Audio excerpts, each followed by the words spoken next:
তখন আমি কিছু খাওয়ার কথা বোনকে বলি।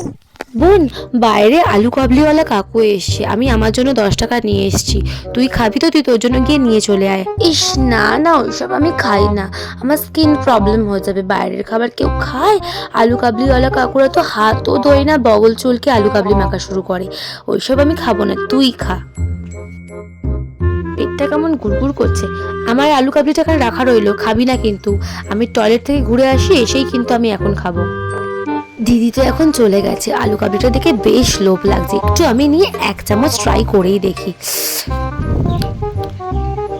বড্ড লোভনীয়। উফ, যা দারুণ বানিয়েছে, জাস্ট ওয়াও বানিয়েছে, ওয়াও। এই, তুই আমার আলু কাবলিটা খেয়ে নিলি?